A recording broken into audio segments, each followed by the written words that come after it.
What's going on, everybody? Happy Thursday. Welcome back to The Big Thing. And we've been talking about it. We finally got it done, man. Freddie Prinze Jr. is in studio.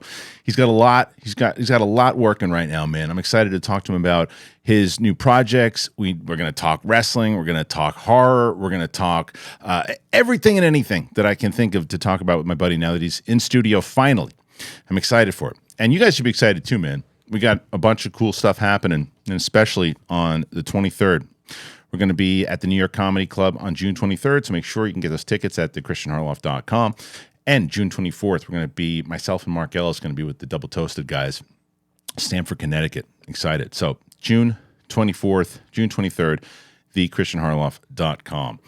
All right, enough of this. Let's talk about everything with Freddie right now. It's Big Thing. Let's do it.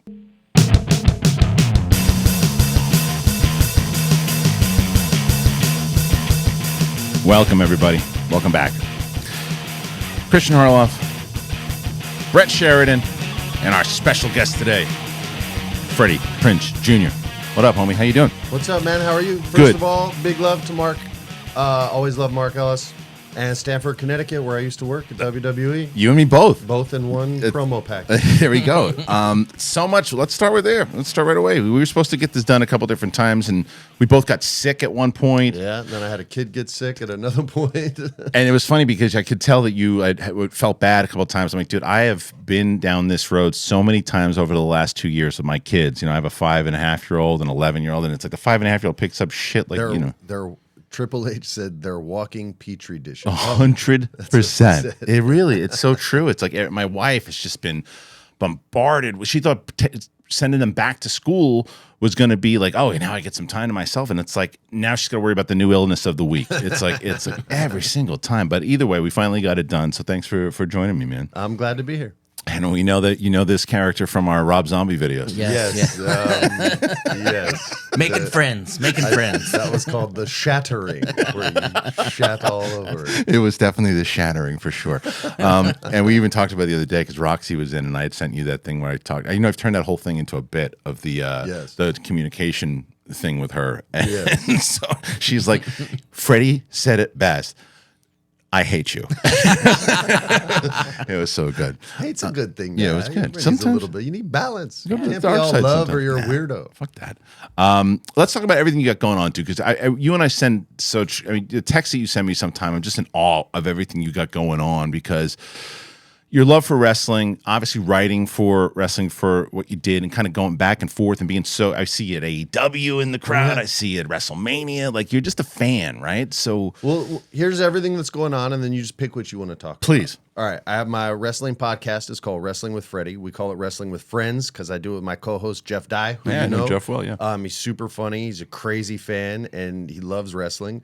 My other podcast is called That Was Pretty Scary. It's with me and James Wan's protege, John Lee Brody, where we kind of relive and talk about every horror movie ever. So I'm excited about that. I start a movie in 2 weeks called The Girl in the Pool with me and an awesome cast. Holland Roden plays the girl in the pool and my character's mistress. I think Kevin Pollak's going to be my scumbag in-law. Yes. And I think Jamie Lynn Sigler is going to be my wife, who I'm cheating on. And I love Jamie. I worked with her years ago on a Frank Whaley movie. So I got those three things going on, and I have the Premier Streaming Network, which is a company that I am now a co-owner in, and they feature independent wrestling from all over the country, all over the world. And they have a huge event coming up September 9th in Jersey, where they're doing their Premier Championship. And this is what I love about independent wrestling. They reached out to everyone who they distribute content for. And this is just an app. You can go to the App Store right now, Premier Streaming Network, check it out and subscribe. They have all these different independent promotions that they represent. And then each promotion is sending their best wrestler, their champion, to come and compete, almost like Kumite style. Yeah, I love that. And compete for the Premier Championship, which will then be able to be defended in any promotion. Yeah. So it's a really cool way for me to learn about independent promotion. It's a big passion of mine. You know, I've been working on something. Yep. I can tell the story of that the one direction I tried to go, and now I'm shifting if you want. But why don't we start that's there? everything going on. Why don't we start there? Start with kind of the way that we got from. I thought we were going to talk about what we were talking before the show. Oh, about the Brazilian ass slapping? Yeah. Talk Brazilian ass slapping. Yeah. Is it Brazilian or Romanian? It's Romanian. I don't know what it is, but I'm on board. Yeah, if they're hot, yeah. Well, he went from the face slapping to now there's ass slapping, and I said to him, I'm telling you right now that I am never going to not be surprised with what the world comes up with. As long as it's super hot chicks or big old fat dudes. No in between. But anything else. Anything else is not worth. No, we'll get to Romanian ass slapping at the end of the show. But I'd like to start with what you, as far as, like you said, you were working on something in general of putting together the wrestling in general, the promotion, and how you landed with Premiere. How did it all start from, the seed? How did the seed to where you are now? I wrote a script for a scripted wrestling show that was sort of a hybrid between what people saw on Heels and Lucha Underground, right? And I don't want to talk about the content because I don't like that stuff getting out. Sure. But it got a lot of love within the industry, and a lot of producers, multiple producers, wanted to be a part of it, and I sort of had a home for it already. But I would have owned the least amount of the show. Oh, okay. In comparison to the producer, the showrunner that they insist you use, even if you're a writer, and the studio. And so I backed up and tried to rethink and approach it the way Vince does, right? Which is he licenses Raw to USA. USA has no say. I know there's like a lot of dirt sheets out there that the USA Network wasn't happy with this. It doesn't matter what it doesn't matter what you're happy with. So I thought, okay, I'm going to self-finance this and then do it on this premier streaming network, have a home for it. And then if we want, as a business, if we want to then sell it or lease it from that point, we can do that. But I don't know anything about independent promotion. So this was also a huge way. This was actually all because of Matt Cardona, actually. King of the Indies and King of the Death Match. I love this guy. He introduced me to the people that created Fight TV. They were creating this. We sat, we talked. I had a lot of interest in what they were doing and attempting to pull off. I had a lot of belief in their plan. And so I became a co-owner in the company. That's great. And it's a great way for me. First of all, I'm really proud of it, but it's a great way for me to get an education on independent wrestling because I only know WWE and AEW in the last few years. And I may know a lot about those, but that's way different than an independent promotion. Yeah. And I don't want to go in there and eat shit, or excuse my language. No, you're right. I don't want to eat it. And I want to make sure that it's great. So that was where the partnership came from. It had sort of multiple functions for me. One, I believed in their idea. And two, I really thought I could get a college education in independent wrestling, so to speak. No, and when you're explaining that up top, the way, and please correct me if I'm wrong, but the way it looks like, what I was hearing was it reminded me of back in the day before Vince kind of monopolized everything. And it was like the territories, right? That's funny. They literally define themselves as a futuristic territory system. Great. Where they're trying to unite the clans, unite the clans. Yeah. And that's what they're trying to do is bring all these together. I've helped them get a couple. They had a bunch before I got there. What's really cool is a lot of the professional wrestlers that we watch today, the Sami Zayns and the Kevin Owens, you can watch all their Generico and Kevin Steen matches because they own all those libraries from all their independent days. Amazing. So all these guys and girls that people enjoy watching in professional wrestling, they all started somewhere. And now if that does interest you and you like going on those deep dives, you can do it there. And you literally just hit their picture and every match they had come up. And they own all of it. So that's fine. And it's that simple. So it's a really cool idea.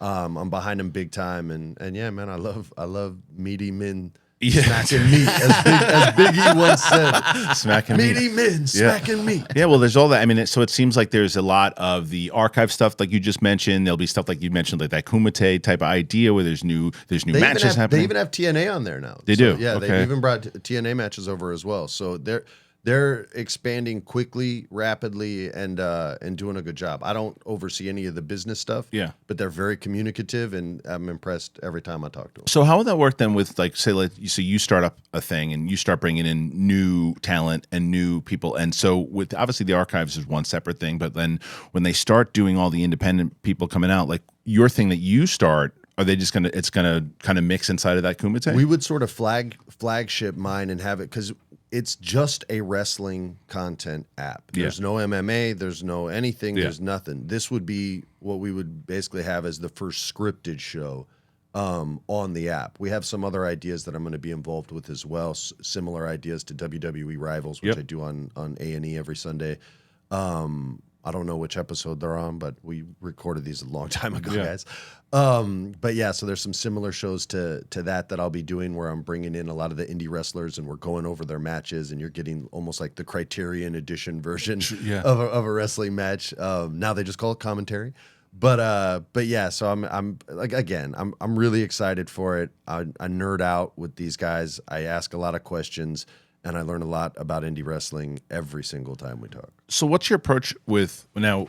Because, like you say, you're not as familiar with indie wrestling, and one of the main reasons I'm sure that you guys are collaborating is because of the experience that you've had in AEW and WWE and everything. What approach are you going to take in that's similar, and what approach from working at those big companies, and what are you going to try to do that's radically different? Well, as far as match structure, the men and women that I met that helped produce these matches, I know who I want. Yeah. And I've spoken to them and they've all seen the script. And so we're all on the same page, right?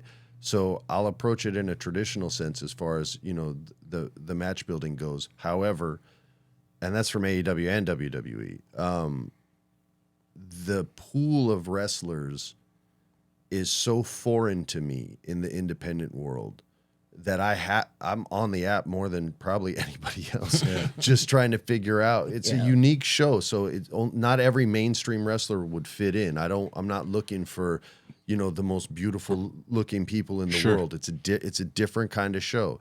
But as far as the rest of it goes, it's a scripted drama basically, and I've been doing that for a long time. I did ghostwriting in the 90s. On shows that I'm not allowed to say. I've sold shows. I've sold movies before. I wrote my show back in the day. It only lasted one season, but that was still 22 episodes. So yeah, I'll approach that from my strength and on that side of it as far as like scene structure, script structure, character development, those types of things, giving people a reason to be there. Right. It's my biggest problem in wrestling is a lot of times it's just two people doing moves and you don't know why they're fighting, so it's hard for you to care who's winning and who's losing. You're just seeing cool moves. And you're going, oh yeah, that's cool. I dig that. That's awesome. But it's still not, there's no story there. Whereas like, I think there's a handful of pro wrestlers today that have told some of the best stories in the last 25 years in professional wrestling. Yeah. Guys like MJF, Sami Zayn, those types. So and CM Punk obviously has to be in there as well. So I want to tell stories, but I want to do a lot of things backstage, and I want to keep the wrestling in front of the stage. So I was just thinking about this not too long ago. I was watching WrestleMania 4 and 5 are ones that always stand out to me, not necessarily because they're the best WrestleManias, but what I loved about them. No, but then that just throws that out there as a fact. You will not debate. Yeah. I look for me. No, for sure, 100%. Like, but it's one of those things where I used to watch those, and I remember I loved them because that was during the era where you would go to school and people would go, that's just not real, right? Yeah. Because it was like, because they treated it was before the steroid case and everything too. And they treated it as it was a sports before sports entertainment came in, before they had to say that. So they didn't have to worry about steroids anymore. Well, and so that they wouldn't have to pay the commission fees. That's right. From town to town that they would go to, because whatever's fight commission would be there, they would take a take of the gate. And screw that. I know. That's such a gangster mob hustle. So they were smart to get out of it. It was, but the only thing I feel that has been lost, at least for me, what I love, because it's a different generation now, will not relate to me at all. But I liked that idea and feel like the same way that I would tune in for like Hagler and Hearns, I was tuning in for Savage and Hogan. Because you cared about both guys. They were individuals. They had points of view. And they built it for a year. And if they fought, it would be they weren't fighting on Raw and they weren't fighting on SmackDown because those things didn't exist at the time. Yeah. But I mean, it was just a build to it. And the thing that meant a lot to me, and I thought AEW has done a pretty good job of this recently, is making the titles matter and making the championships matter. Yeah. And so is that a focus because you're saying the storytelling has to be a part of it? What's the overall objective, besides obviously every business want to make money and want to get a showcase on the independent, but what's the overall goal? Do you guys want to compete eventually with the big dogs, or it's not really about that? For me, I don't listen, it's not competition unless you're head to head. Yeah. Right. I'm going to be with a streaming service. So I don't, not to be rude, but I don't give a fuck about them. Yeah. I'll still watch. I don't get why they talk shit on each other. There's 4,700 television channels and 5,000 streaming networks. Like, there's so much room in the pool for people to swim. If your stuff sucks, then people will stop watching and it will be canceled. Yeah. If your stuff's good, then people will watch, tell their friends, word of mouth, so digital word of mouth, all that, and then you get picked up and your show continues. That's right. And it's that simple, man. You are in control of two things in this world: your actions and your reactions to the actions of others. Right. So anything that you think you're controlling outside of that, I got news for you. You're fucked.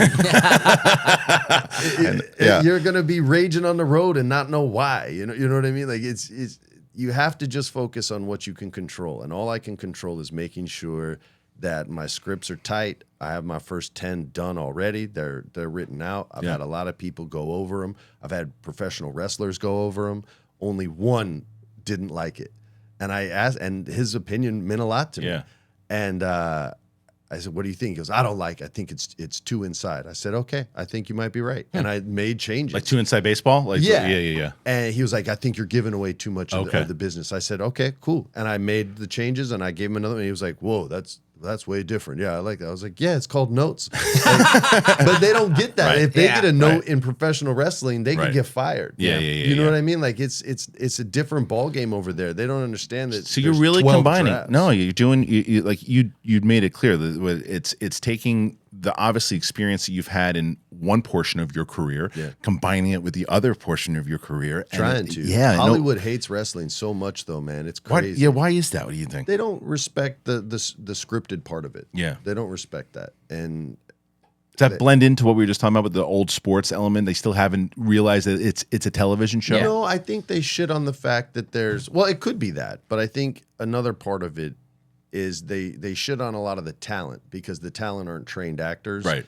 And they're not supermodel like gorgeous, right? And Hollywood either wants to have trained actors or really pretty people, right? And then hopefully they figure acting out. Right. And even if they don't, they can still have a decent career, right? Yeah.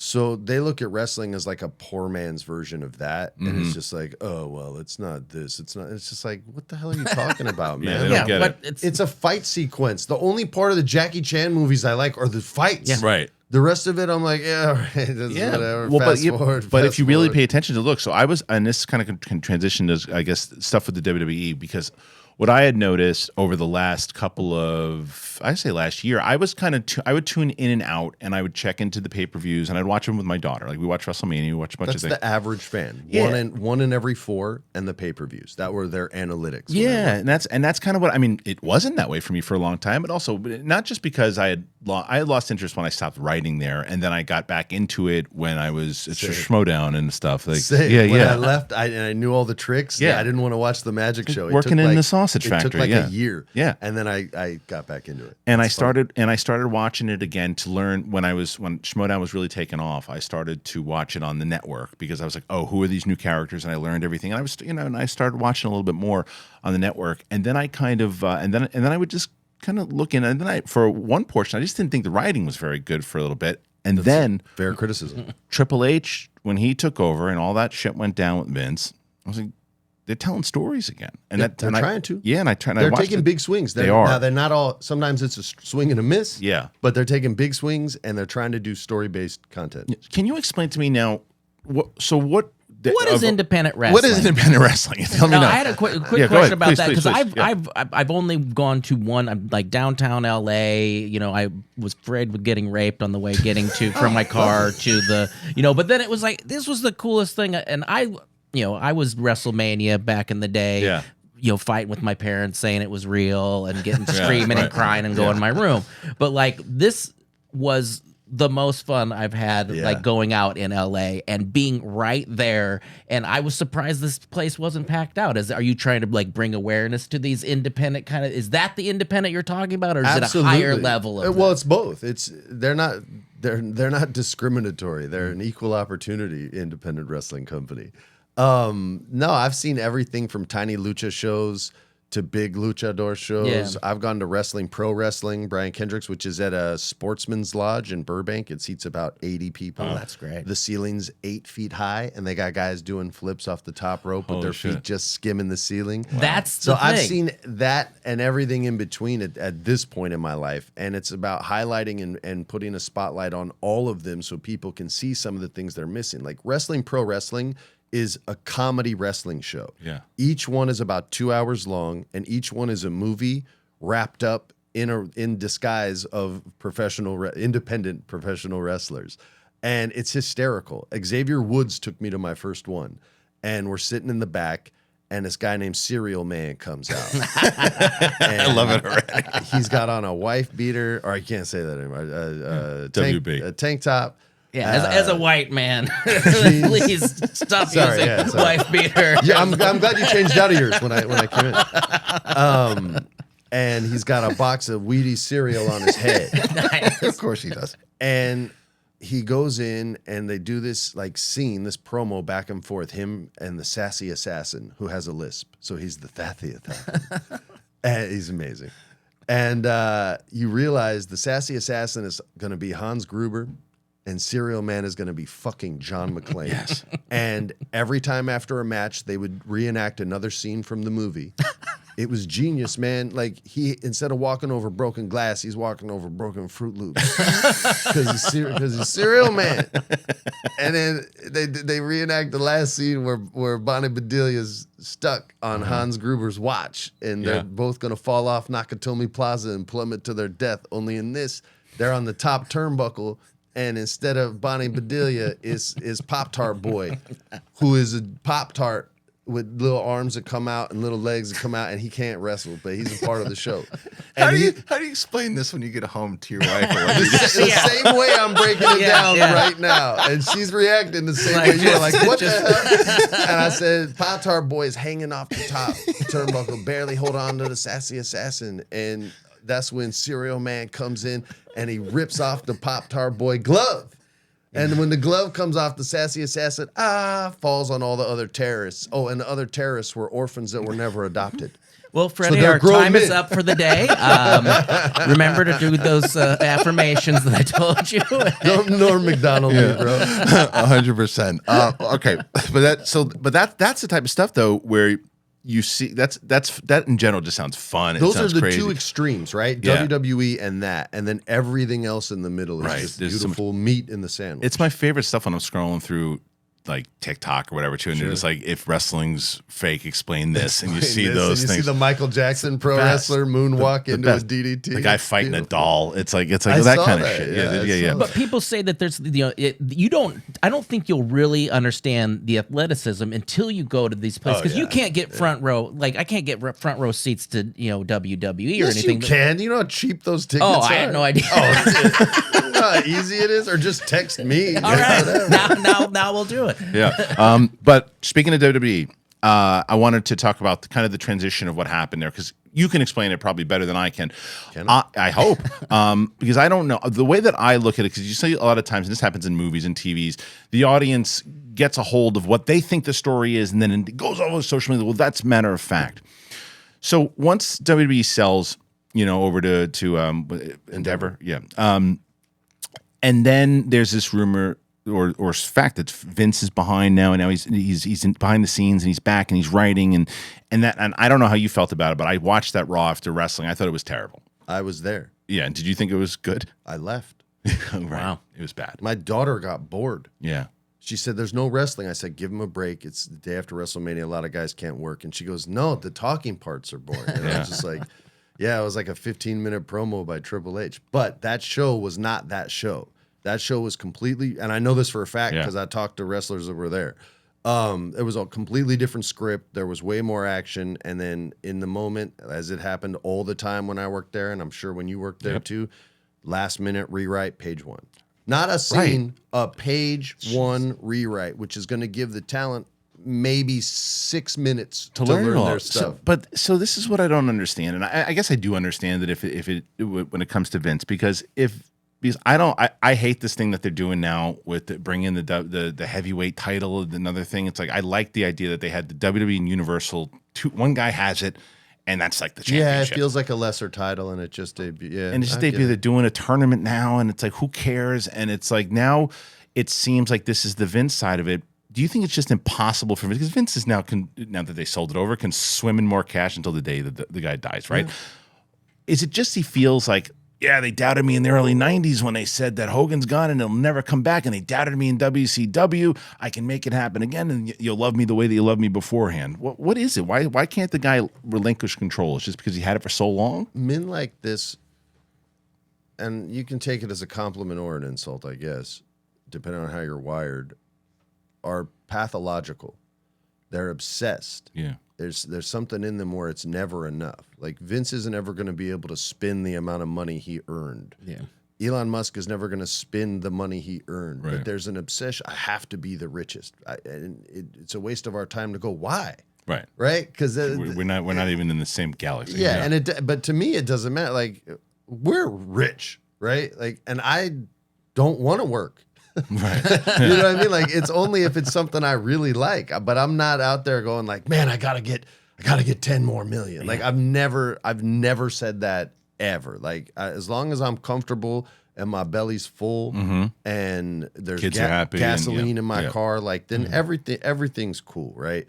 So there's a pathology there that 100% exists to the point where I used to say on my podcast, I say he's gonna die in gorilla position, which is the backstage scene. Like that's where he's gonna go, and he can't stay away. I remember Jeff Dye said when he went away, he goes, he's gonna come back in 8 months to the Royal Rumble and be the last competitor, and then become the World Heavyweight Champion just to get a middle finger.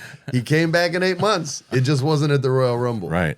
So whether you love him or hate him, he's a part of WWF forever, and it's his baby, and what he had to go through to get it. And what he then had to go through to protect it has spanned over multiple decades and is the reason why he'll never walk away. Right. The king doesn't leave his castle, man. The king dies in his castle. He doesn't leave. So then where do you think that lies with Triple H mentally, right? Because here's Triple H, who over the last year, 2 years is writing this stuff, or year, whatever. And the fans are really getting behind it. It's the most positive I've seen people responding to the WWE creative, and I can't even tell you how long. Yeah. And this is someone, again, who's more of a casual fan. I'm sure someone who's in it probably saw that as well. How does he take it? Because of course on camera, it's going to be like, yeah, we're going to work together. We're going to do this, but it's got to be a fucking gut punch to work that hard and then get kicked right in the nuts again. It's awkward speaking for other people, but based on my experience there, Vince had been like this with Triple H from the time I was there to the time I left. Like Hunter would have sick ideas and Vince would kill him for no other reason than to keep him like humble, basically, or whatever his motivation was. I never asked him. I always just thought it was a silly thing to do. But when you were the only show in town, you can get away with screwing things up on purpose, which is basically what it was. We're going to do something less good than that, potentially even bad, just to teach a lesson. Wow. And the WWE is notorious for that. You can pick any decade, and they've done crap like that. So, but he was the only show in town, so he felt like he could get away with it, which is also another one of the reasons why Hollywood doesn't respect it, is because of that half-ass kind of stuff that they see all the time. They when I got there, they were talking about trying to get an Emmy, and I was like, "You better be talking about a tech Emmy."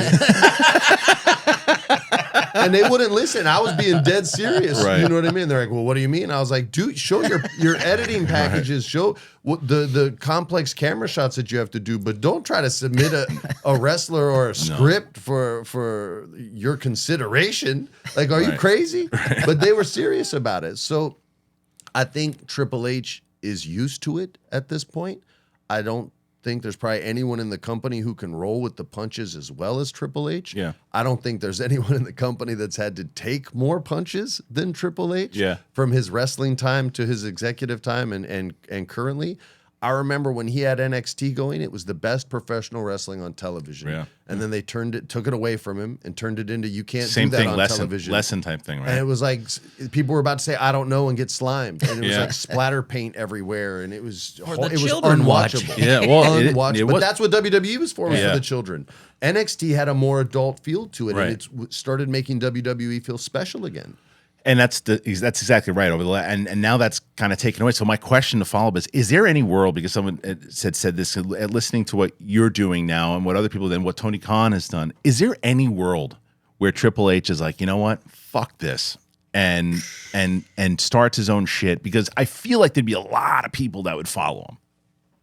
Wow, I just can't see that. Yeah, I mean, the only reason there's not a union is because the wrestlers know how embedded Triple H is, and he would never go. I mean,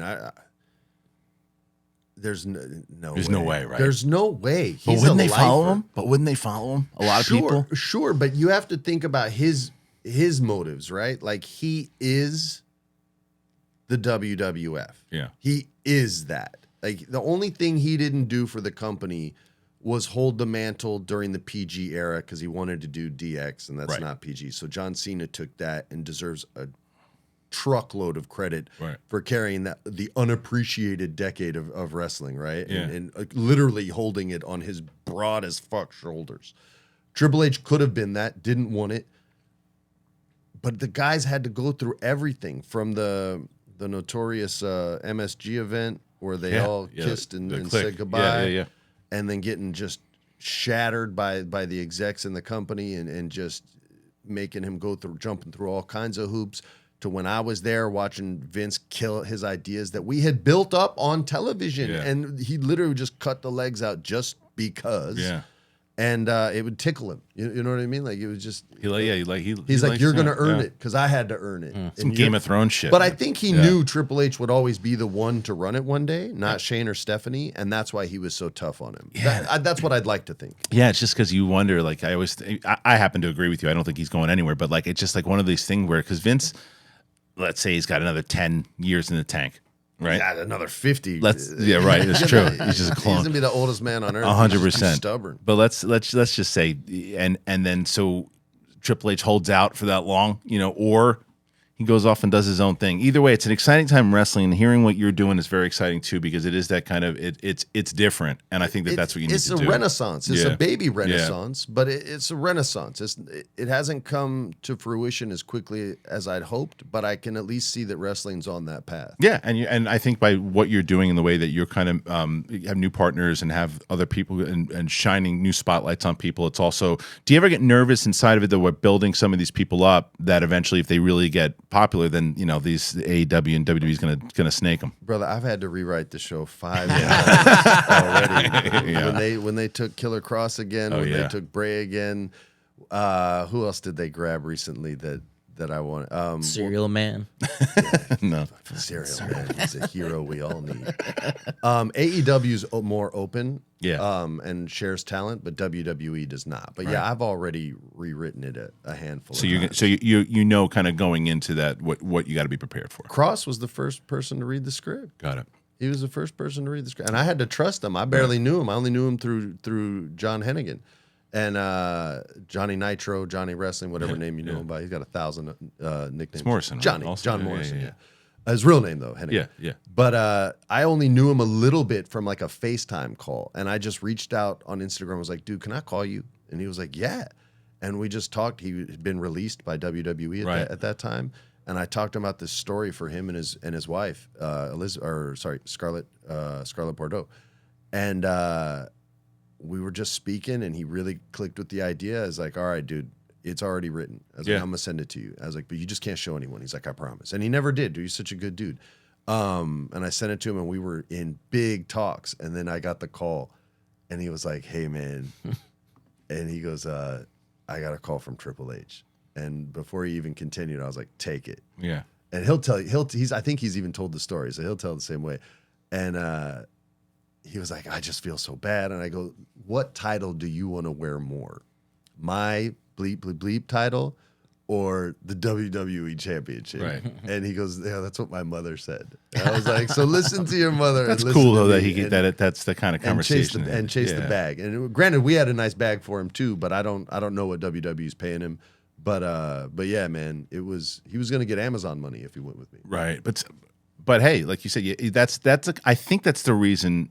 I know that's the reason that you're going to do really well in this too, because it's the way that you've always talked to people, whether it's myself, talent included. Like you're the most upfront and honest motherfucker that I've met in this. It's the only way I know how to be. You man, are a straight line. I don't believe in curved lines. I want to get to the point as quickly as possible. I treat everyone with dignity. I give everyone an opportunity to earn respect, but I don't throw respect out there, and I don't expect you to respect me. I just simply expect the opportunity to earn it. Right.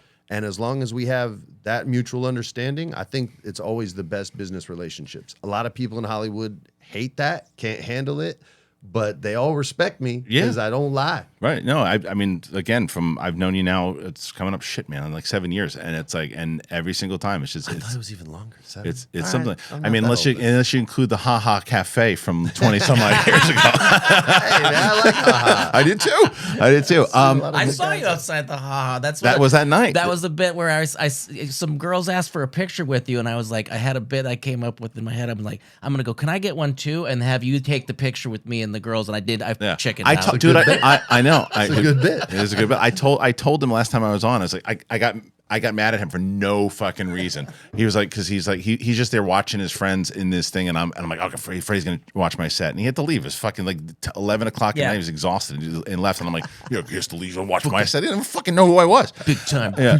unbelievable. But one last wrestling question before we move on to the other stuff.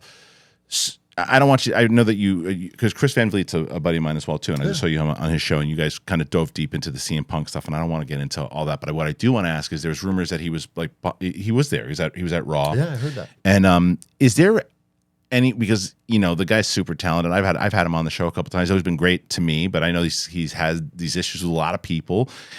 And I know there's particular wrestlers that you said there's some wrestlers that are going to fit your brand and some that not. If Phil comes to you and goes, "Hey, I want to work with you guys," do you open that door? I don't think he would. When I worked at WWE, he was there and he was pretty standoffish with me, and understandably so. He didn't want the Hollywood guy talking to him about wrestling. Yeah. I don't think he understood that I went in there with a student's mentality, and I just wanted to help people with promos. Right.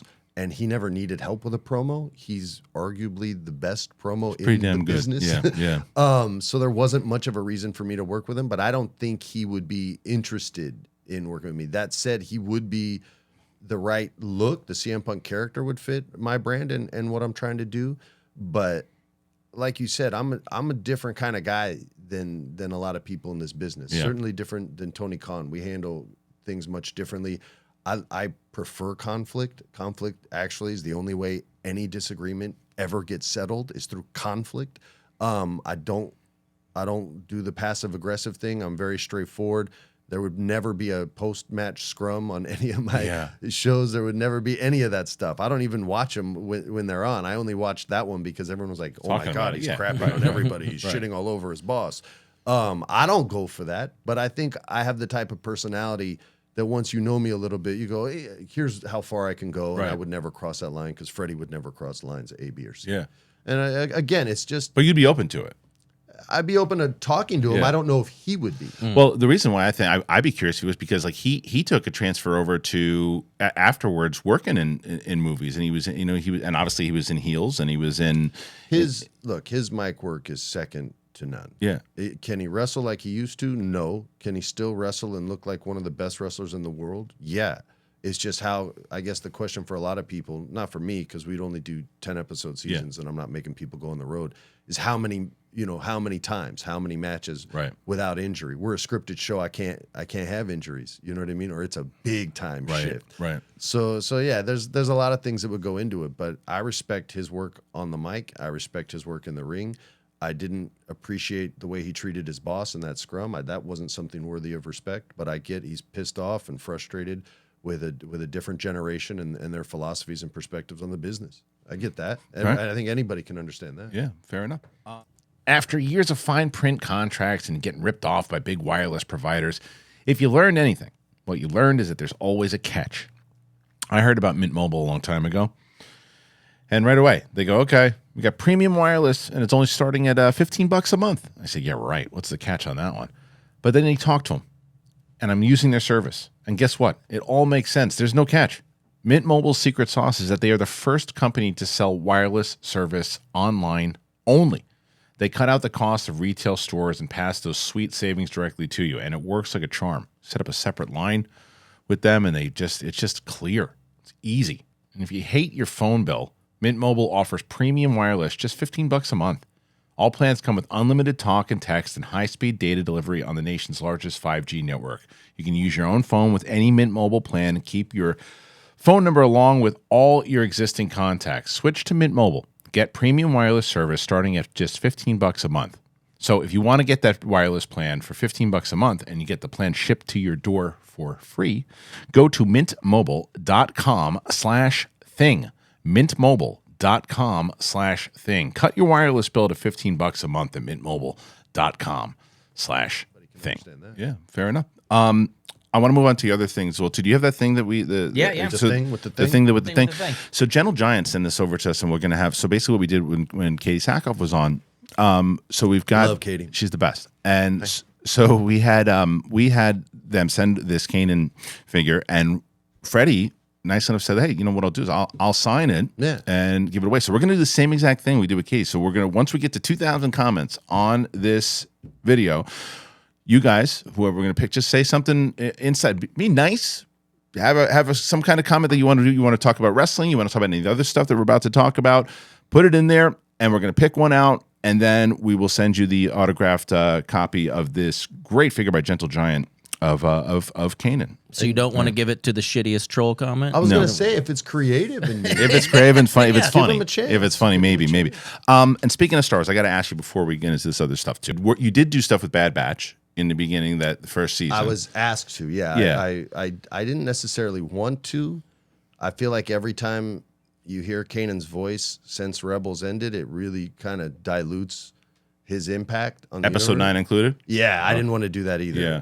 I was asked as a favor, and I feel like all their favors are used up now. Fair. So no Ahsoka. No Ahsoka. I'm done with Kanan. I'm too old for that stuff. Fair enough. I grew up watching Star Trek more anyway. Broke a lot of Star Wars hearts. They had sex in Star Trek, man. Yeah. Nobody get laid in Star Wars. Kanan had a kid? Yeah, they don't get to see any smooching or That's any true. lovey That's off stuff. screen. Star Trek would be like, hey, baby, come here. It's just some alien I don't love. care what species you are. I love that. All right, the other thing that I wanted to ask you about, and this can kind of, I guess, blend into the podcast, the horror podcast, is so what's going on with I know what you did last summer. Is this are we got a reboot? What's happening? I can only tell you what I know, okay, and I don't know a ton. Sure. I know that they have an idea they like. I believe they were writing the script. I don't think they finished writing it before the strike, so they had to stop. I'm sure if they want to stay in the union. I had a meeting with the director who kind of threw some loose ideas at me. Yeah. That some I liked and some I was a little softer on. But I haven't received an offer or anything, and I'm not committed to it. Or so it's not like a done deal yet, because it's not even a deal. It's not even a proposed deal. Okay, because the reports were that you and Jennifer were back. Yeah, that was actually Original Films, the production. I finally found out who did it. Okay. And it was them who leaked it, and I think they were just trying to get hype for the see if there was like interest and excitement for the movie and stuff. I wasn't appreciative of that, and let them know. Yeah. But because it made me have to answer a bunch of questions that I don't know the answer to. But to date, I haven't received any offer, and I don't even know if I'll do it. Like it would have to be the right movie, and it would have for me to leave my family, which is what would be necessary to do the movie. Yeah. It would have to be at a price. So what about the rumor of she's still all that? Was that So here's actually the story on that. So I don't think I've told this story. So the producer of the original one, who I have love for, her name is Jennifer. She called me and said, we're gonna do a sequel to She's All That. And I was like, oh, okay, because it was just around the time where all that stuff was going in, and she's like, we'd love for you to be a part of it. She used the word '90s equity, the term, and which I stole and have used since then. And she said, we'd love to have you and Rachel in it. And I remember she would admit to all this. I said, you should have called Rachel first. It was called She's All That. And she goes, yeah, but this one's called He's All That. And I said, I better not be the lead. And she said, no. We hired this girl from TikTok. And I think I may have even said, like, what is that? What does that mean? Yeah. And she told me who it was. And I said, can she act? And she goes, oh, yeah, she's really good.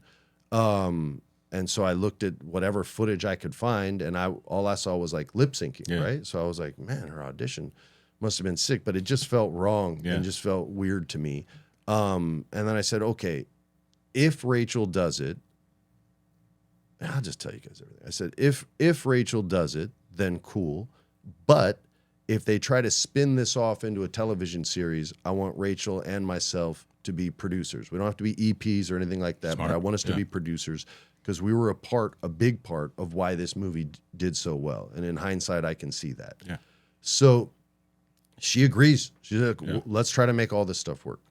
So then, I don't know how many days later, Miramax, who was making it with Netflix, and it's a whole different regime at Miramax. So none of them know me. None of them, I didn't earn any of their respect or anything like that.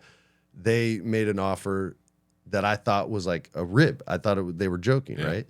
And I think it was like scale 20 with a guarantee of like 4 days or something. Copy and credit. I was like, wait, do you think I'm going to be in this movie for no dough? And you're not even talking about a TV show and producers? Like, how hard is it to promise that in a contract when you have no plans to make a TV series? Right. Like, it's the safest agreement you'd ever make. And I don't remember the exec's name. It started with a Z.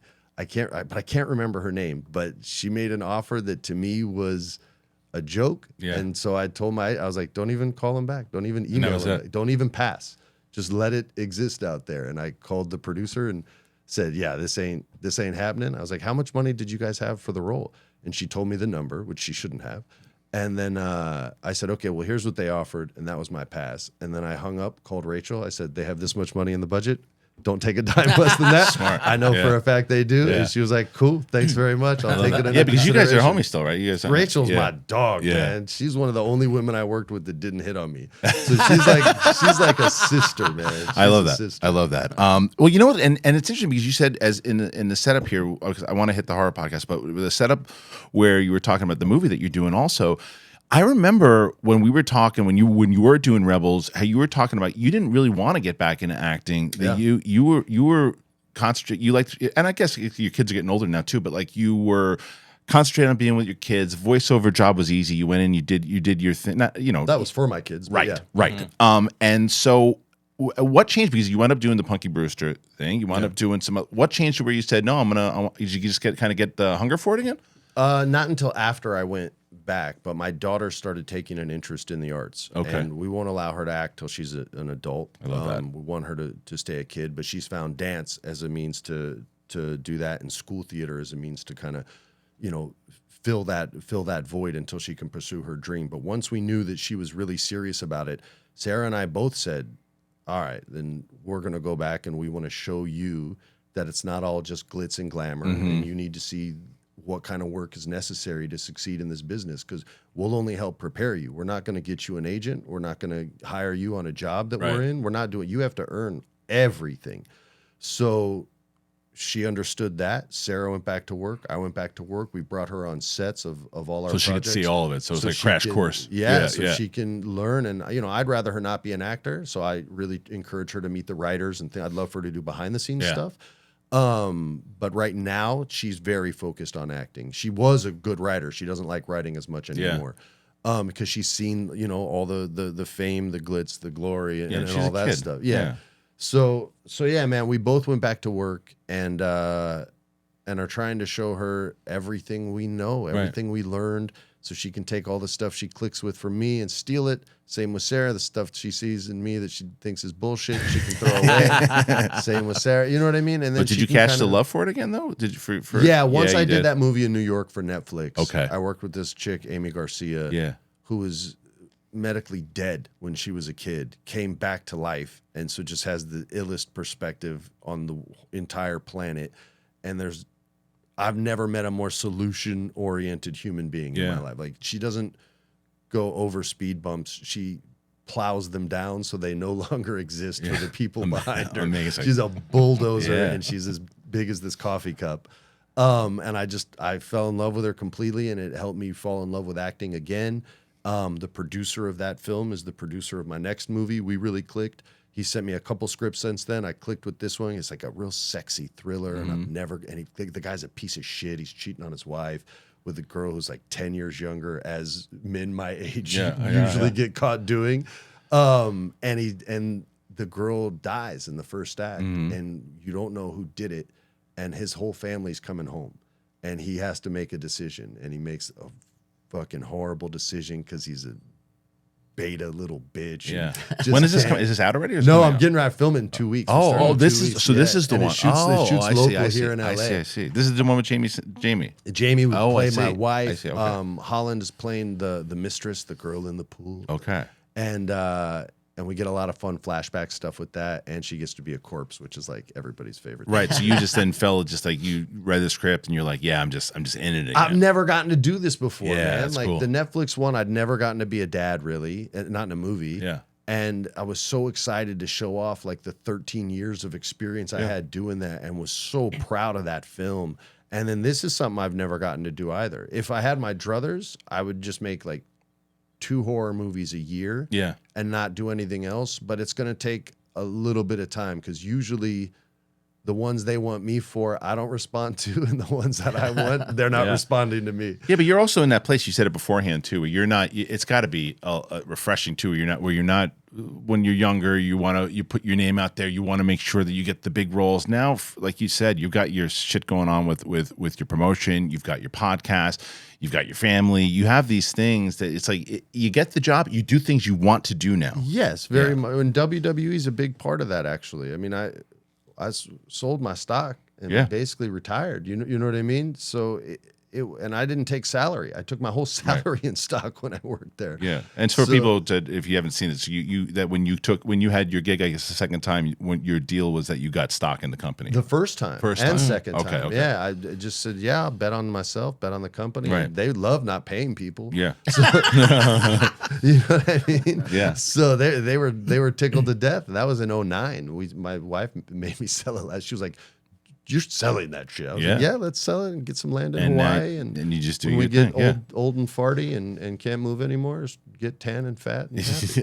and that's it. So, and then you're able, like you said, so we move into the podcast, and you're able to do that because with the movie you're doing, with the promotion, it's very different from what we were just talking about, where it's just, I'm just going to chill. Now you're busy as fuck. So we had to pre-record a lot. I'm sure. Tell me about the horror one. Let's talk about that. How did that come about? Because I never really, I guess from your history of being in them, but I never knew that you were a big horror guy. Yeah. So the first movies I ever watched were all like Universal monster movies. Okay. And then there was this video store called Galaxy Video next door to the Galaxy Arcade in Albuquerque, New Mexico. And I would play some video games, and the guy would let me rent anything because he just wanted business, right? So he didn't care if it was rated R. I was 12 years old. He was like, "Yeah, watch this, watch that," and I was seeing, all kinds of crazy. That's how it was back in the 80s. I watched RoboCop when I was like 11. Same. You know what I mean? Same. All that super hot cocaine scene. I was like, "Wow, that looks so cool." My mom's like, "What the fuck?" But he started giving me horror films, and instead of getting scared of the killer, I would root for the guy. And Jason became like a superhero. He was my guy. A lot of kids were pricks in these films. I mean, So I would get sad if they got killed at the end. Yeah. And I loved Nightmare on Elm Street when the car because I thought Freddie had jokes. Done. Freddie was great. Freddie had jokes. So it became something that I fell in love with because it felt like the bad guys could win. Yeah. And they didn't have to follow any rules. They could do whatever they wanted. Yeah. And it just got cool. And it wasn't just like the zombie slasher thing. It was everything. We just went over Fright Night, the original one. The original. The 1985 Tom Holland. Sure. Who's like the most underrated horror director of that decade, by the way. If you guys don't know who that is, he did Fright Night. He wrote Cloak and Dagger, which was like an amazing movie with Dabney Yeah, Coleman yeah, and and Thomas. yeah. And he also directed and wrote Child's Play, the original Child's Play. So this was like, we just did it, and it's one of my favorite films ever. It's my second favorite horror movie poster ever. I learned about the special effects guys. Yeah. I mean, it was just an obsession. When we did I Know You Did Last Summer, I was closer with the special effects guys that did the corpses than I was the cast. Okay. His name was Matthew Mungle. I was so jealous I didn't get to have a dead body that at the end of the movie, I said, hey, I'll pay for it. Can I come in and will you do a dead head for me? And he was like, you don't have to pay for it. I was like, I will. I know it's me. He's like, don't worry. So he was so nice. We did it. And I had it for 10 years, and it sat on my desk in Toluca Lake. But after 10 years, that valley sun started to melt it. Really? So I started to look like the Toxic Avenger. It was so cool. Or even RoboCop. It was even cooler. Yeah, exactly. But yeah, so I got obsessed with it as a kid. That and anime were like my two things, and they're really the only movies I watch today are horror that I get really excited for. I mean, I saw Air, but I love that movie. I would rather go see a horror movie than okay. So then how did you come about that you wanted to do the podcast? Yeah. You mean the question you asked? Yes. So and while you do that, go ahead. My partner John Lee Brody is James Wan's protege. And he's a huge horror. Oh, you got Chucky right there. Look at that. Yeah. We have to hide it from his daughter. I was already doing the wrestling podcast, and John and I were sitting down and we were watching a horror movie, and he was like, would you do another podcast? I was like, yeah. I like doing podcasts. He goes, why aren't we doing a horror podcast? I was like, I don't know. Yeah. And he was like, it's all we do is watch. Is watch these movies and talk about the YouTube channel, basically. And I said, yeah. So I had spoken with these two women at Morbid who created Morbid, and they were doing like real life horror podcasts. Like, this guy killed his wife, this woman hacked up her husband, and they had some fiction stuff too, but mainly in the real stuff. And they were thinking about movies and stuff. So we had a casual conversation. Nothing came of it. And I sent him a message and said, hey, would you guys be interested in me doing a horror podcast on your network? And they were like, send us the idea. So I sent them what we would be doing, and they loved it. And the way they do things, we produce it. We have to turn in a finished product to them every week. So I had to learn that part of the game, because my other one, I have a producer. But I only hire U.S. veterans. My producer's a United States Marine veteran. Oh, that's cool. And does a great job. Shout out to Alex. And yeah, man, we've been doing it there. We signed a 4-year deal with them. Oh shit! Yeah, okay, and I just re-upped with iHeart for a 3-year deal on my wrestling one too. So that's the one with Jeff. Yeah, and so they're having big love for us, and I love getting to talk horror. We did David Cronenberg's Videodrome a couple weeks ago. Yeah. We did his son's Infinity Pool. We did them back to back. Oh yeah. Show father and son. I just had Cleopatra Coleman on the show. Yeah, she was on not too long ago. So yeah, that's great, man. So you really, and like, it seems like everything, whether it's the stuff you're now acting in, the wrestling podcast, the wrestling promotion, the horror podcast, it really just seems like you're just going after shit that you love right now. Yeah, new chapter. I guess. Man, that's cool. Is the corny way to say it, but I'm 47 years old and baby. Baby. We're same age. Yeah. And realizing that there's still stuff that I want to do, stuff I want to get done. It's just your motivations that change. Right. You know what I mean? Right. So I think it's refreshing to hear from you to say, like, yeah, I lived comfortably. I got what I wanted out of it, and that you just raised a family, and it was. Yeah. Some people get mad when I say that, and you're allowed to get mad. I don't mind. Why would you? Just don't trip out when I don't care. Yeah. Right. Like, I don't know you, so the opinion can only mean so much. Right. I mean, it's again, it goes back to what we're talking about with the honesty of that's where you're at in your life. People expect you to just work until you die, and like, why would you want to do that? They expect a lot. Yeah, that's true. I try to help people manage their expectations. Whenever they give me the opportunity. So now there's stuff like as we talked about, where you decided that at the time when we talked in 2017 that you weren't going to be going back into acting, because that's not where you were in your life. Yeah. Now, another thing we talked about when you came in, when you did one-on-one with me, and I had asked you, and this one you seem pretty like never going to happen. Is there ever a world? Have you ever thought about getting on stage and doing stand-up? No way. That's just because. I'll never walk on the same wood that man walked on. But you'd be good at it, right? I didn't even want to go on the Tonight Show with Jay back in the day, because it was the stage my father's show was shot on. Right. So good or not, No way. No way. No. But First do of you all, think that he would have wanted you to do if you? Sure, he would have. He was Yeah. a comic psychopath, egomaniac. But first of all, I'd never be as good as he was at stand-up comedy. How do you know that? You No, put together shit fucking Listen, quick. Richard Pryor said if he didn't die, he would have been the greatest comic ever. Yeah. Jerry Seinfeld said the exact same thing. Paul Reiser told me that to my face. Yeah. I can't count how many stand-up comics have come up to me, not to be nice, to say if he didn't die, he would have been the greatest of all time. Yeah. I only saw the one special, and I didn't know him the way these men did, and a couple women too. Elaine Boozler said the same shit. But he was great. Yeah. I didn't see it the way they saw it. To me, Richard was the best. But when the person you say the best disagrees with you and calls your dad a motherfucker in the same sentence, because Pam Grier left him for my dad. Yeah.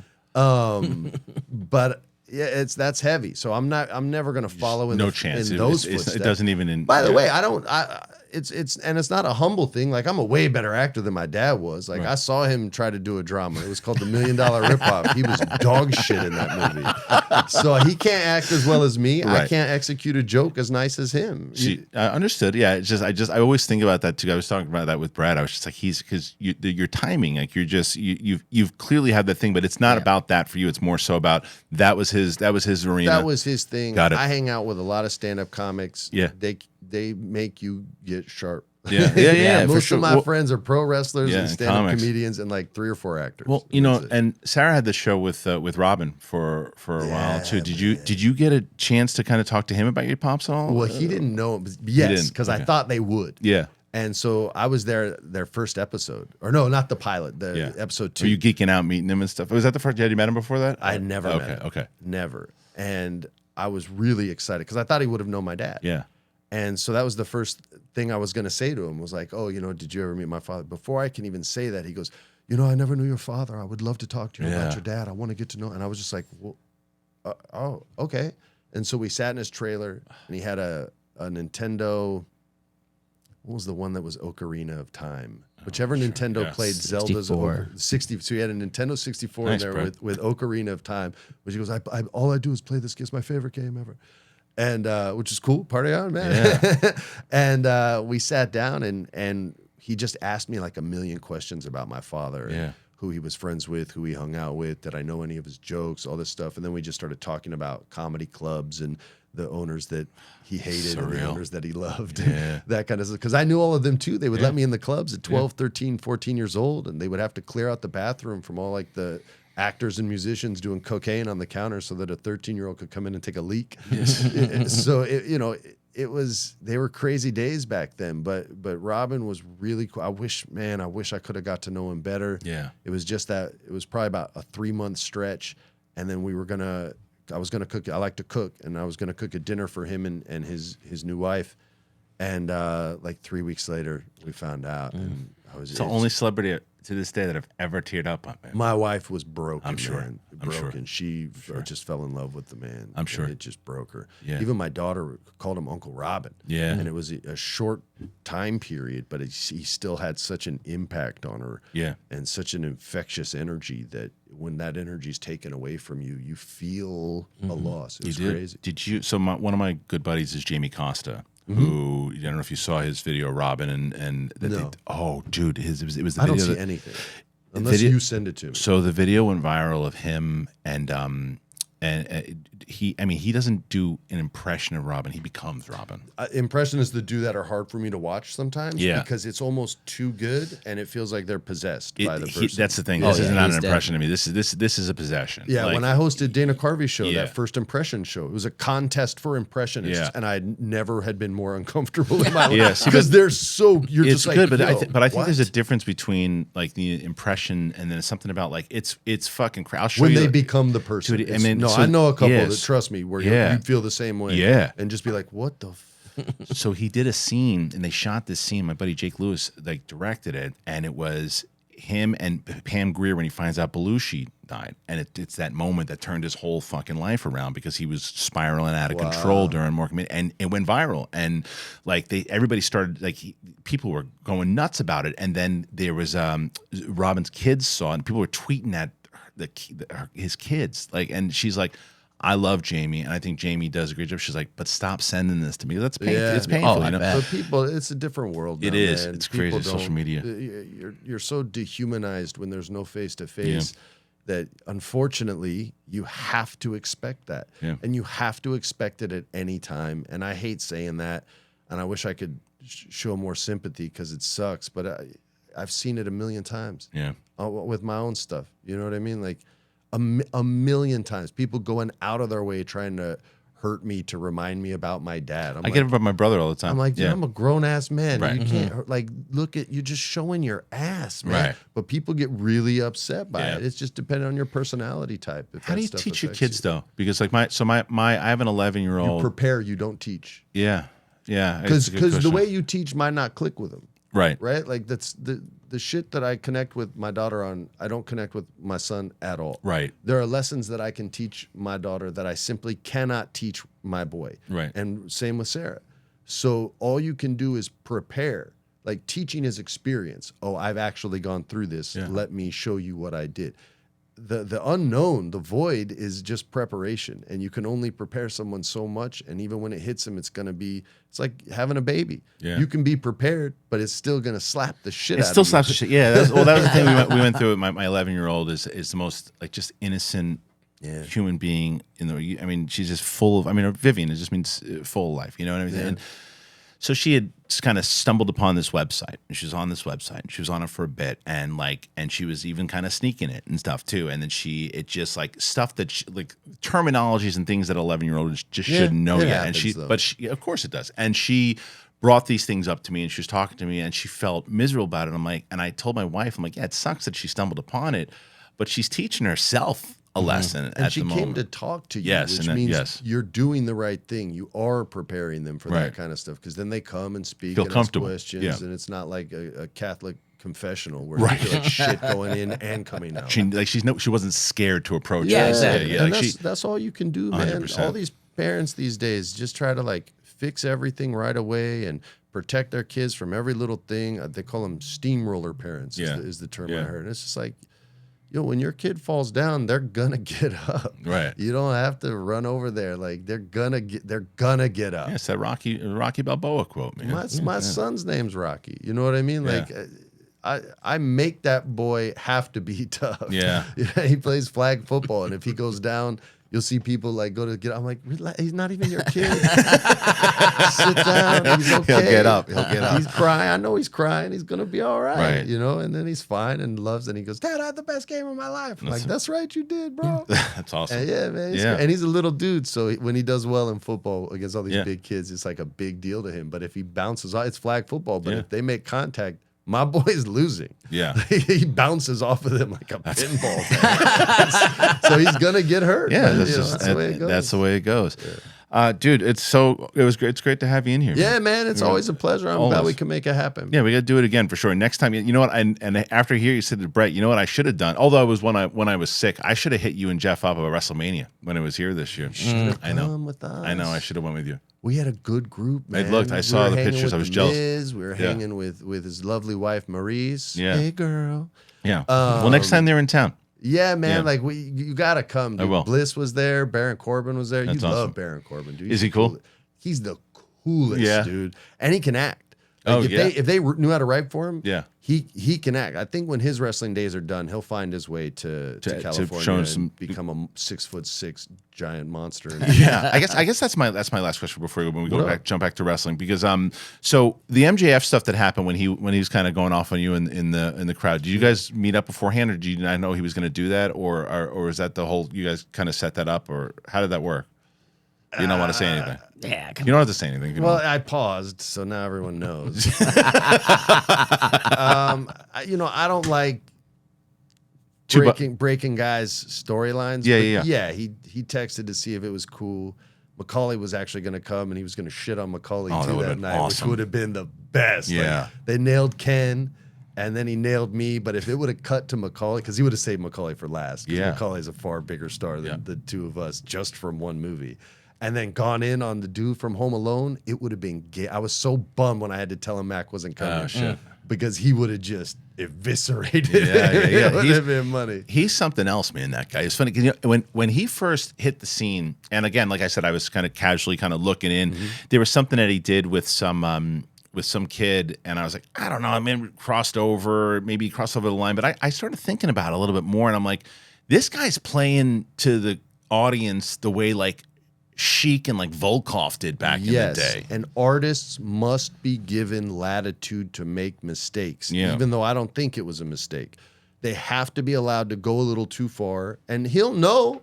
He knows what his job is. If he goes too far, you haven't seen him do it again. Right. Like he learned, he's gonna push it as far as he can. Stand-up comics require more latitude than modern society is willing to give. Yeah. Modern society is incorrect, and that's just the way it goes. And you can get mad, that's okay. Again, I don't care. I'm just letting you know you're on the wrong side of this. Artists need to be able to make mistakes. Artists need to be able to regret things they've done. They have to be able to paint a painting that you may find offensive, make a film that you might find offensive. A wrestler does something to a kid that you're like, yo, man, you crossed the line.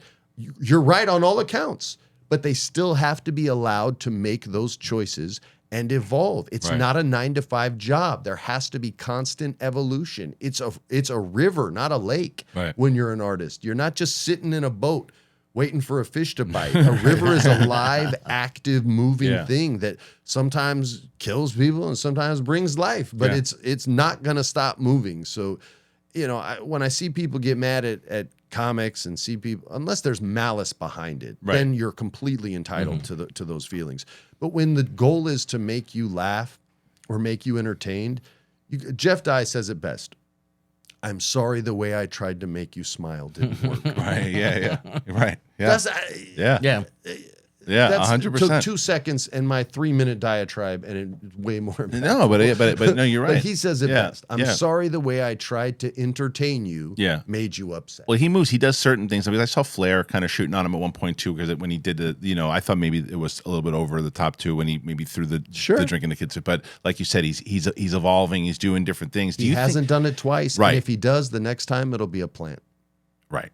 So he's too smart. Who's I'm going to ask two different industries here, both wrestling and stand-up. So I'll give you time to kind of think on it. But wrestling, as far as who's the best right now, if you're running one of the big, like the AEW or WWE right now, and you can have one person to get asses in seats to be your person to hold that title in the whole thing. If they can get MJF, is it MJF? Who's the person right now? Either MJF or Bray. Yeah. I haven't liked any of the Bray stuff since he came back, but he's still the final attraction in wrestling. Yeah. He's the only guy left that is an attraction, not a wrestler. Why can't they figure out what to do with him? I don't know. Sometimes you just don't click with a writer, and the story just doesn't play. But I heard he has a new one now, so hopefully something happens, man. Does MJF ever go to WWE, you think? I wouldn't if I were him. He's got such a great thing at AEW. Tony can match anything they're going to offer.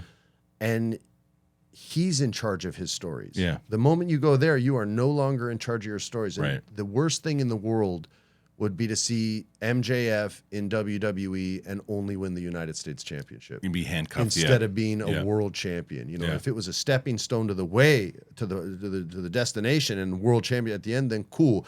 That would have to be in writing if I was MJF. It would have to be in an ironclad contract. I will be world champion 2 WrestleManias from now. And if they don't do that, I wouldn't go, because he has the keys to the castle at AEW. I know you say that, because it's always the conversation of whether it's Pryor or Carlin or back in the day, right? You're right. You're for me, Pryor, Carlin, Bill Hicks. Those are all my guys, right? Those are the guys that when people ask me my inspirations coming up as a comic, those are the guys.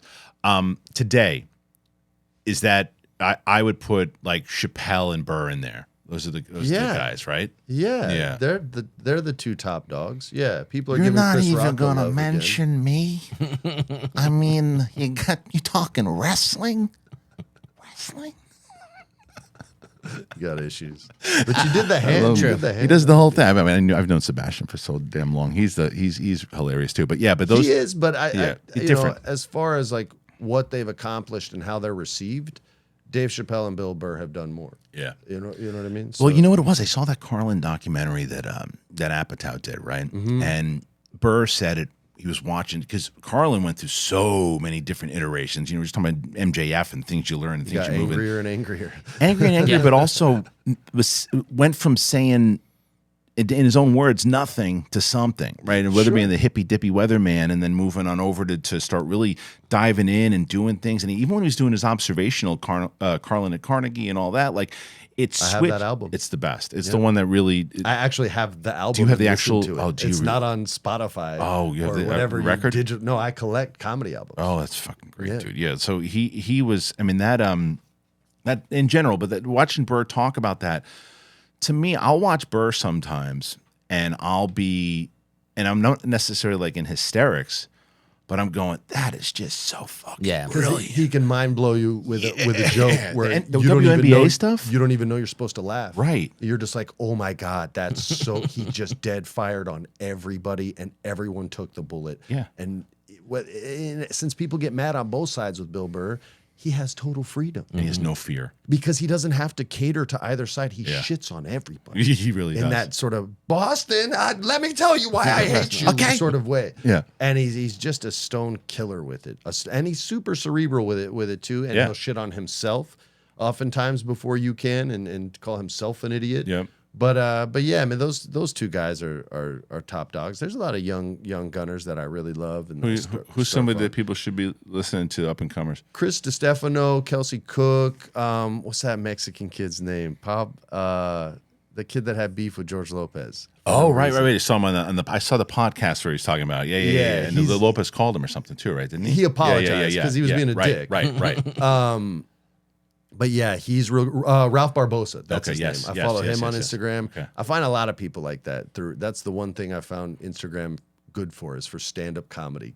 There's all these like holes that you go down and you're like, oh my God, like Chloe Hillard. I had no idea who she was. Yeah. She did a joke on incels and how it's girls' faults that they go and they shoot up schools, and like the joke is so good. She's like, "Oh man, I should have let him touch my pussy. God damn it, I should have let him sniff my butt." What? Yep. And just this whole bit that she does. I'm sorry for ruining your joke and doing a bad impression, but I love you. Yeah. But yeah, man, it was that one joke, and I was just like floored by it. Followed her, found out she's a writer, and writes for all these other shows. Yeah, it's crazy. Of course she does. She's friggin' talented. It's crazy how social media. I mean, social media is how you and I know each other. Yeah. So it's like it's crazy how that can for all the bad shit it does. And even saying all that, I still hope Twitter goes away tomorrow. I hate it so much. They're all bad, but they're bad because of people, not because of the apps. Right. People are what's bad with the world. Right. Like just you got to be more self-disciplined. You have to understand there's a world outside your bubble. And everything you do is going to affect the people around you. And a lot of people simply don't give a fuck about that. Right. They know it's true. They just don't care because social media has given this beautiful anonymity from people getting smacked. Yeah. When I was a kid, if I said the wrong thing to the wrong cat, smacked. So Tyson said that. Tyson's like, yes, people got really tough on social media. Yeah. It's like, yeah.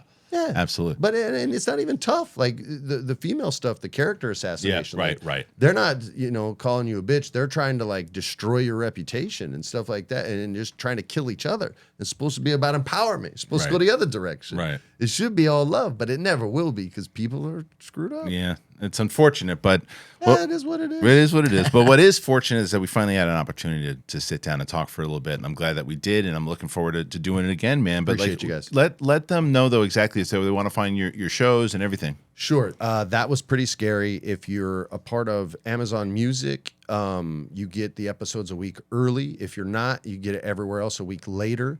You can listen to my wrestling podcast, which is Wrestling with Freddie. That's from iHeartRadio, but you can also listen to that everywhere. I don't know any of my social media handles. My wife set all that crap up. So you'll find me somewhere with a check mark. I don't have Twitter. I only have Instagram. Do you get rid of Twitter? Yeah, man. Too many people that I love and respect were just bitching into this digital void, and I was losing respect for people that I love. Like, you're shocked nothing changed since your hashtag existed for 24 hours. Like, a hashtag's never accomplished fucking anything. It's the laziest form of activism in the world. Stand with I did something. You didn't do fuck all. And they would like be mad at me for saying that, and so I didn't want them to get mad. So I just left. I wasn't mad at Elon or check no, I marks know what or you're any saying, of but that. you just needed to. A lot of people I love would say crazy shit. You're just done with it. And then, look, I'll be honest with you. I had it like for me with promotion and everything. It's really the only reason I have it. Like, if I was an up and comer and trying to get people to see my movie and get my name out there, then I totally get it. Yeah. I was fortunate enough to make my bones before that stuff existed. And I'm fortunate enough to not necessarily need it now. I'm sure somebody will go, oh, it really helps. And you're probably right, but I don't want that. I understand it. And you don't necessarily need it. No, you never know. Yeah, you never know. But thanks again. And for you guys, and don't forget, put those comments in there and I will go through them. And once we hit 2,000, we're going to get Freddie look at that. We're going to have a signed copy here. Sign up for you. We're going to do that. Yeah, it'll be signed in a moment. And we'll be putting that out there. So make sure you throw the comment in there. As far as this show, make sure Apple Podcasts, Spotify, anywhere podcasts found. We're on video on Spotify as well, so make sure you're checking that out. Leave those comments, and we'll see you once again at that live show, June 23rd or June 24th. Check us out. All right, for Brett Sheridan, Freddie, myself, it's the big thing. We'll see you on the flip side. Peace.